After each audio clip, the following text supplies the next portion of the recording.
नमस्कार, स्वागत है आपका इस चैनल पर। देखिए, इस वीडियो में मैं आपको बताने वाला हूं कि प्रतिस्थापन विधि से समीकरण कैसे हल किया जाता है, कैसे लगाया जाता है। तो मैं आपसे गुजारिश करता हूं कि आप इस वीडियो में लास्ट तक बने रहिए, क्योंकि मैं इस वीडियो में हर एक छोटी से छोटी बात को लेकर चलूँगा। तो देखिए, सबसे पहले हम लोग दो ठो समीकरण ले लेंगे। देखिए, पहला समीकरण है यक्स प्लस वाई बराबर 8 और दूसरा समीकरण है 2x माइनस 3y बराबर 1। इन दोनों को प्रतिस्थापन विधि से हल करेंगे, ठीक है। तो देखिए, प्रतिस्थापन विधि से समीकरण को हल करने के लिए, लगाने के लिए हमें कोई एक समीकरण ले लेना रहता है और उसमें से यक्स या फिर वाई का मान निकाल के दूसरे समीकरण में रख देना होता है। तो चलिए, हम लोग पहले समीकरण को ले रहे हैं। इसमें से हम लोग यक्स या वाई का मान निकाल के दूसरे समीकरण में रख देंगे। तो चलिए, हम लोग लिख दे रहे हैं यहाँ पर समीकरण फर्स्ट से। तो देखिए, पहला समीकरण है यक्स प्लस वाई बराबर 8। देखिए, इसमें से आप या तो यक्स का मान निकाल लीजिए या फिर वाई का मान निकाल लीजिए। तो चलिए, हम लोग वाई का मान निकाल रहे हैं। देखिए, आपकी मर्जी, आप कोई भी निकाल सकते हैं, किसी का भी मान निकाल सकते हैं। तो हम यहाँ पर वाई का मान निकालने जा रहे हैं। तो वाई बराबर 8 इधर है, और देखिए इस यक्स को बराबर के उस साइड लेकर जाएंगे। तो बराबर के इस साइड यह यक्स प्लस में है, इसके आगे प्लस है, तो बराबर के उस साइड जाएगा तो माइनस हो जाएगा। तो 8 माइनस यक्स हो जाएगा। देखिए, वाई का मान आ गया 8 माइनस यक्स। अब इस मान को, 8 माइनस यक्स के मान को हम लोग समीकरण दूसरे समीकरण में हम लोग रख देंगे, जहाँ पर वाई है यहाँ पर। तो आपका यक्स का मान निकल के आ जाएगा। तो चलिए, हम लोग समीकरण 2 में इस मान को रख रहे हैं। देखिए, 2x माइनस 3 और y का मान है 8 माइनस यक्स। तो यहाँ पर गुणा लिख देंगे और लिख देंगे कोष्टक में 8 माइनस यक्स। देखिए, यह समीकरण दूसरा है, इसमें y का मान हम लोग रखे हैं। अब देखिए, बराबर है 1। अब इसको देखिए, हल कर दीजिए, सॉल्व कर दीजिए।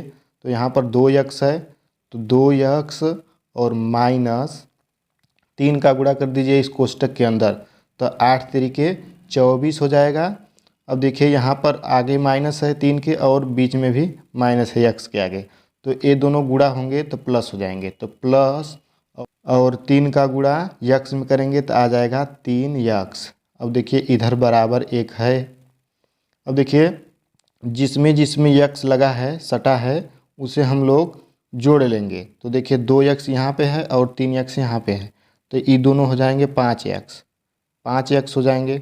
अब देखिए, बराबर के इस साइड 1 है और यहाँ पर देखिए बराबर के इस तरफ माइनस 24 है, तो इसे हम लोग बराबर के उस साइड लेकर जाएंगे। तो देखिए, इधर माइनस में है 24, तो उधर जाके प्लस में हो जाएगा, प्लस 24 हो जाएगा, ठीक है। अब देखिए, इधर हो जाएगा 5x और उधर हो जाएगा 1 और 24 हो जाएगा 25। अब देखिए, यहाँ पर 5x है, तो 5 और यक्स के बीच में गुणा रहता है, गुणा छिपा रहता है। तो यक्स को इधर ही रहने देंगे और इधर गुणा के रूप में था 5, तो बराबर के उस तरफ जाएगा तो भाग के रूप में हो जाएगा। भाग के रूप में मतलब 25/5 हो जाएगा। अब देखिए, 5 से काट दीजिए, 5 एकम 5 और 5 बच्चे 25। तो यक्स का मान आ जाएगा आप लोगों का 5। अब देखिए, इस यक्स के मान को हम लोग समीकरण पहले में रख देंगे तो y का मान भी निकल के आ जाएगा। तो चलिए, हम लोग यक्स बराबर 5 का मान समीकरण पहले में रख रहे हैं। अब देखिए, हम लोग सबसे पहले जो समीकरण है उसे लिख लेंगे। तो समीकरण है यक्स प्लस वाई बराबर 8। यही पहला आपका समीकरण है। इसी में हम लोगों को यक्स बराबर 5 का मान रखना है। अब देखिए, इस समीकरण में जहाँ यक्स है वहाँ पर हम लोग 5 लिख देंगे तो y का मान निकल के आ जाएगा। तो देखिए, यक्स के स्थान पे हम लोग लिख देंगे 5 और बीच में प्लस है तो प्लस और y है तो y। इधर हो जाएगा बराबर 8। अब देखिए, इधर y को रहने दीजिए और इस 5 को बराबर के उस साइड लेकर चल रहे हैं हम लोग। तो देखिए, 8 है ही पहले से और 5 को बराबर के उस साइड लेकर जाएंगे तो इधर प्लस है तो उधर जाके माइनस हो जाएगा, तो -5। अब देखिए, 8 में से 5 घटा दीजिए, y का मान निकल के आ जाएगा। तो आ जाएगा आपका घटाने पर 3। देखिए y का मान आ गया 3 और x का मान था 5। तो लिख देंगे अतः x बराबर 5 और y बराबर 3 आपका उत्तर हो जाएगा।